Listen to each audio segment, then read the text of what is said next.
시청자 여러분 안녕하십니까? 헬로TV 대구 경북 뉴스입니다. 첫 소식입니다. 18일은 제21대 국회의원 선거가 180일 남은 시점입니다. 이때부터 선거일까지 선거에 영향을 미치는 일정한 행위를 제한 또는 금지하고 있는데요. 제한되는 행위와 처벌에 대해 권수경 기자가 알려드립니다. 유동인구가 많은 곳에 설치된 현수막. 국회의원 성명과 얼굴 사진이 드러나 있습니다. 18일부턴 국회의원이나 입후보 예정자가 드러나는 간판이나 현수막, 화환 등 광고물이나 광고시설을 설치하고 배부하는 행위가 금지됩니다. 후보자 간 선거운동의 기회균 등을 보장하고 불법 행위로 인한 선거의 공정성이 침해되는 걸 방지하기 위함입니다. 따라서 17일까지 각자 자진 철거해야 합니다. 18일부터는 관할 선거관리위원회에서 단속에 들어가는데 적발시 처벌을 받을 수 있습니다. 규정들에 대한 위반 행위에 대해서는 공직선거법에서 89조 2항 90조, 93조 위반으로 의율해서 2년 이하의 징역 또는 400만 원 이하의 벌금에 처해지게 되겠습니다. 정당이나 후보자가 설립하거나 운영하는 기관, 단체, 조직은 선거구민을 대상으로 선거에 영향을 미치는 행위를 할 수 없습니다. 또 정당 또는 후보자를 지지하거나 반대하는 내용이 포함된 광고나 인쇄물, 벽보를 게시하는 행위도 제한됩니다. 정치적 현안에 대한 입장을 게재한 현수막이라든지 후보자가 업무용 명함에 대통령과 함께 찍은 사진을 게재해 배부하는 행위도 금지됩니다. 헬로TV 뉴스 권수경입니다. 청년수당, 노인수당 같은 다양한 사회적 지원 제도에 이어 농민들을 위한 농민수당도 등장했습니다. 경북 일부 지자체에서도 농민수당을 도입했는데요. 농민수당이란 정확히 무엇인지, 또 어떤 배경에서 등장했는지 살펴봅니다. 권미경 기자입니다. 지난해 농가소득은 4,200여만 원, 도시근로자 가구소득의 65%에 불과합니다. 여기에 농촌 지역의 인구 유출 고령화는 갈수록 심각해지고 있는 상황. 10년 후인 2028년에는 인구 100명당 농가 인구가 3명에 불과할 거란 전망마저 나옵니다. 위기에 직면한 농촌, 이런 배경에서 등장한 것이 바로 농민수당입니다. 농민수당은 농가의 소득 안정을 위해 지자체가 농민들에게 지급하는 보조금입니다. 재배 면적과 작물에 관계없이 정기적으로 일정 금액이 지원되기 때문에 경작 규모와 조건에 따라 금액이 달라지는 직불제와는 다른 개념입니다. 궁극적으로는 농가 소득의 안정이 가장 중요한 것이다 이렇게 보이고요. 농가의 기초가 되는 어떤 소득으로서 이 농민수당이라는 것이 고안이 된 것입니다. 하지만 여러 논란도 있습니다. 어민과 자영업자 등 다른 계층과의 형평성 문제를 비롯해 장기적으로는 재정 부담에 대한 우려도 나옵니다. 좁게는 농업의 안정적인 기반 마련, 넓게는 농업의 공익적 가치를 인정하고 보상하는 차원에서 탄생한 농민수당. 하지만 농민수당의 도입과 안정적인 정착까지는 아직 넘어야 할 산이 많아 보입니다. 헬로TV 뉴스 권미경입니다. 농민수당은 경북에서는 처음으로 봉화에서 지급됐습니다. 내년 1월에는 청송 농민들에게도 지급됩니다. 경북 각 기초단체에서 농민수당 도입에 대한 논의가 확산 조짐을 보이고 있습니다. 보도에 홍정표 기자입니다. 지난 9월 경북에서는 처음으로 봉화군이 농업경영안정자금이란 이름으로 농민수당을 지급했습니다. 하지만 그 과정은 순탄치 않았습니다. 올 3월 의회에서 의견이 분분해 조례안이 한 차례 반려됐고 지난 7월에서야 의회의 승인을 받았습니다. 어려움이 좀 많았습니다. 각계각층의 목소리가 일치하지 않았고 조금 혼란이 있었는데 그래도 실무협의회나 심의위원회에서 나중에는 합의를 보고 일치하는 모습을 보여줬습니다. 저희도 심사숙고해서 퍼주기식의 어떤 그런 예산이 아닌 진정 이제 주민들한테 도움이 되는 예산이 되게끔 하기 위해서 이렇게 작게 쓰여졌던 그런 예산들을 저희가 이제 삭감을 하고 그런 부분에 예산을 다시 잡아서 그 예산이 지급되는 부분이 있어서 우여곡절 끝에 농업경영안정자금이 지원되자 농민들은 대체로 반기는 분위기입니다. 농산물 값이 너무 없으니까네 농사 짓는데 좀 힘이 안 나는데 그래도 군에서 그 정도로 그래도 배려해 주시니까네 우리로서는 감사하지 뭐. 도시에는 돈 10만 원 별가지만 촌에는 10만 원이 큰 돈이거든요.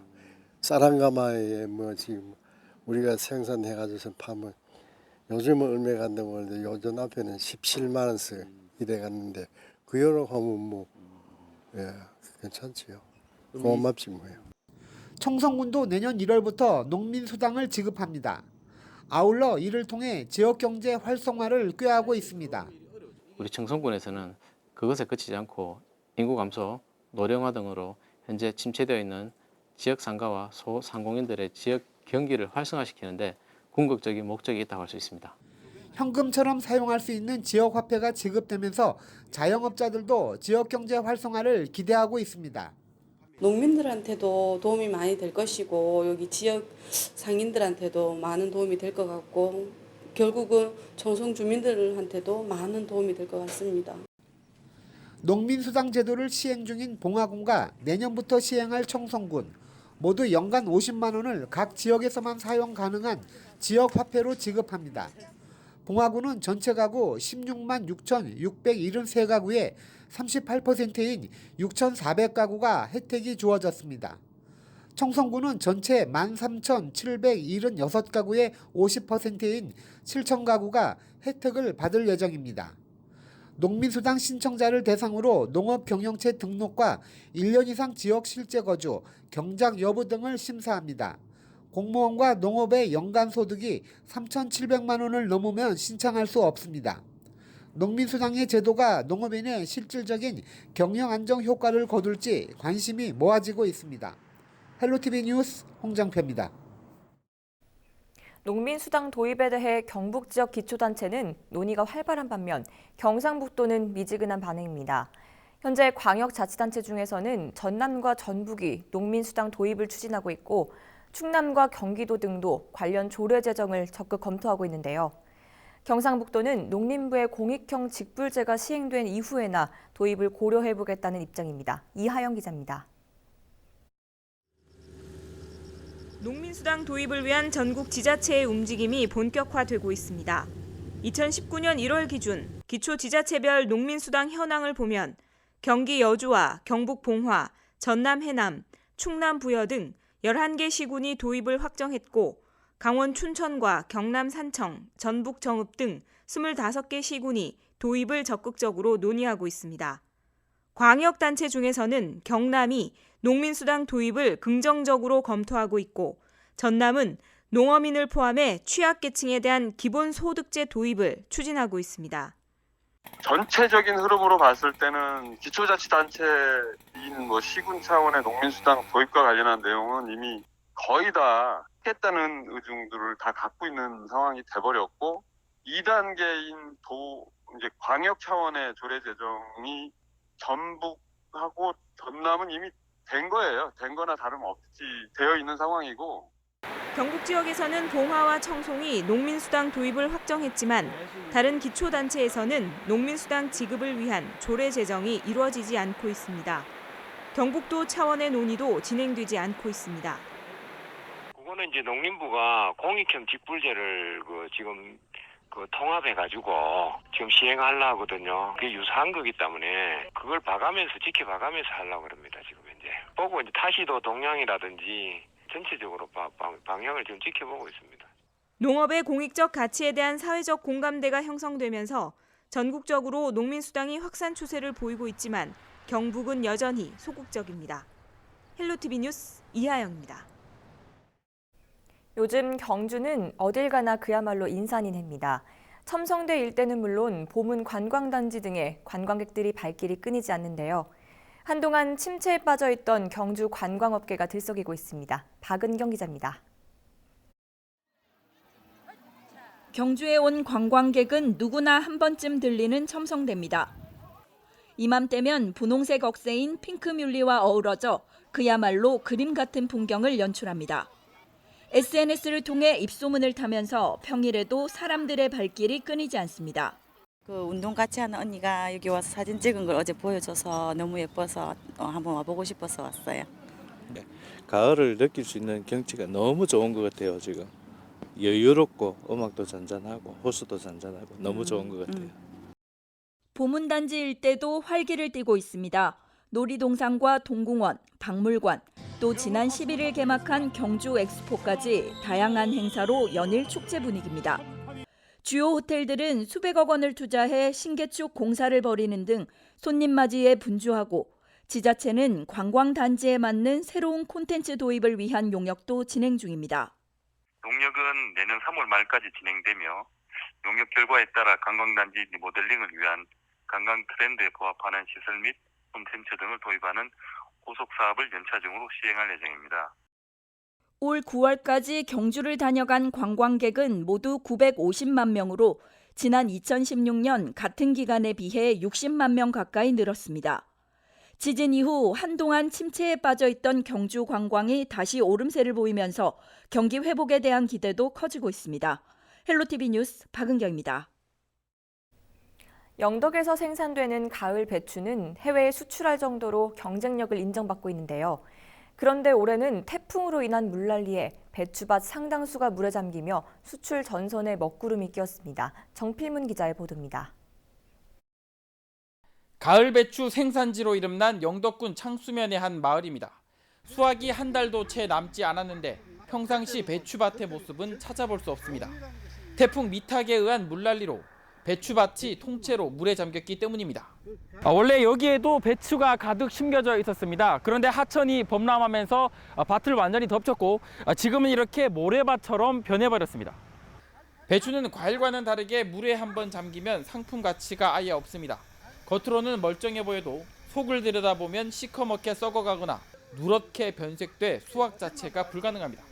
배추는 물에 젖으면은 이거 소비성이 없습니다. 왜냐면 배추는 물로서 다 크잖아요. 그러니까 배추가 물에 잠기게 되면 떡잎이 생기고 완전히 노랗게 해가지고 시들어갑니다. 댕이 온다 이거 댕이.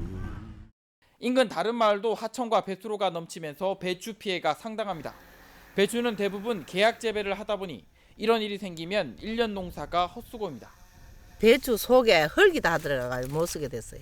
상품성이 없지. 계약 재배 해놨는데 장사가 뭐가 간다 그러지. 이번 태풍은 지난해 콩레이와는 다르게 영덕 북부 지역의 피해가 컸는데 하천이 범람하면서 밭작물의 피해가 유독 심했습니다. 이 가운데서도 배추 농사가 직격탄을 맞았고 전체 생산량의 절반 정도를 그냥 갈아엎어야 할 것으로 영덕군은 우려하고 있습니다. 특히 다음 달이면 영덕 가을 배추가 대만으로 수출되는 시기인데 태풍 피해로 목표 수출량 역시 1,200톤 정도로 반토막 났습니다. 해외 수출까지 하며 지역 농가에 효자 노릇을 해주던 영덕 가을 배추가 예기치 못한 수해로 1년 농사를 망치게 됐습니다. HCN 뉴스 정필문입니다.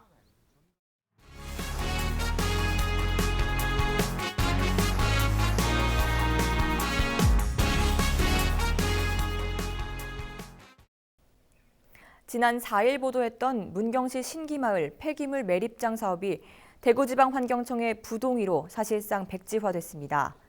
대구지방환경청은 지난 16일 주식회사 한맥테코가 문경시 신기동 산 5번지 일대 폐기물 최종 처분업인 매립장 사업 계획과 관련해 제출한 소규모 환경 영향 평가를 부동의 결정했습니다. 부동의 사유로 사업지구 지질이 석회암층으로 매립 종료 후 차수막 훼손, 침출수 유출 시 석회암과 반응해 집안 침하로 인한 지하수와 하천 오염 가능성이 제기됐습니다. 비자금 횡령과 채용 비리 등의 혐의로 구속 기소된 박인규 전 대구은행장의 징역형이 확정됐습니다.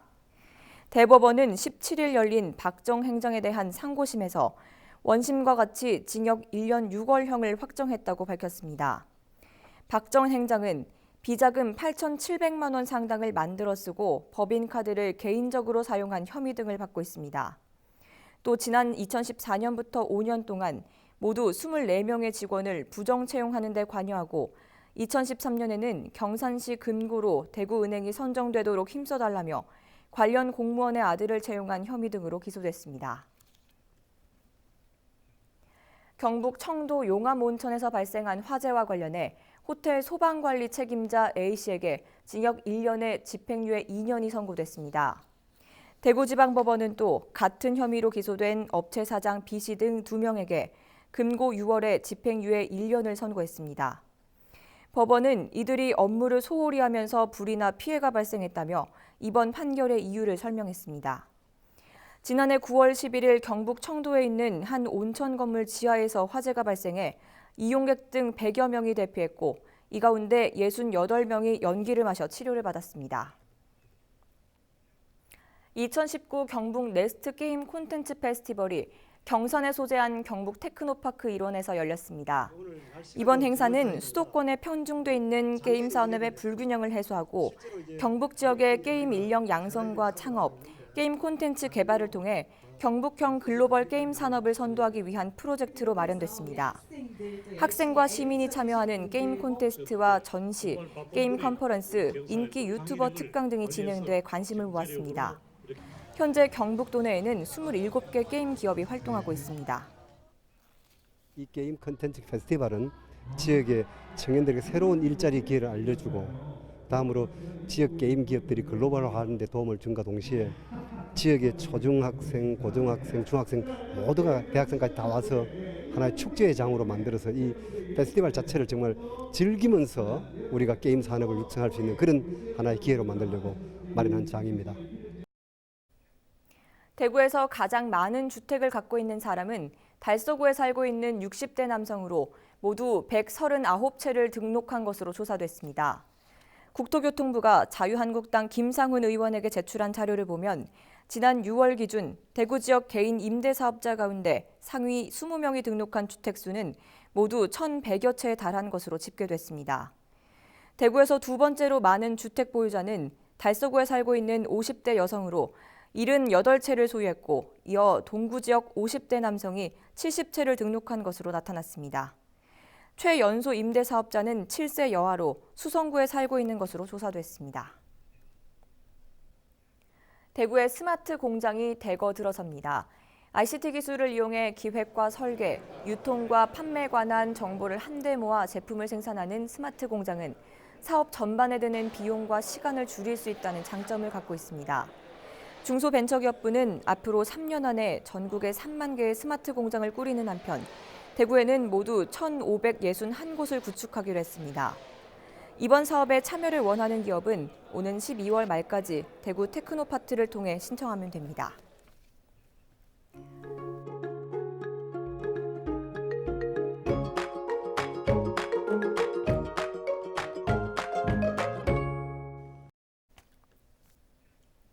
종일 구름이 많아 해를 보기 힘든 하루였습니다.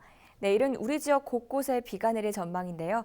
출근 전 작은 우산 하나 챙기시기 바랍니다. 자세한 날씨입니다. 18일 금요일 날씨입니다. 우리 지역은 종일 흐린 날씨를 보이겠습니다. 아침 기온은 13도, 한낮 최고 기온은 19도가 예상됩니다. 내일은 비 소식이 있는데요. 오후까지 경북 내륙 지역에는 5에서 20mm의 비가 내리겠습니다. 주간 날씨입니다. 내일 비가 한 차례 지나고 나면 일요일부터는 다시 맑은 가을 하늘을 보실 수 있겠습니다.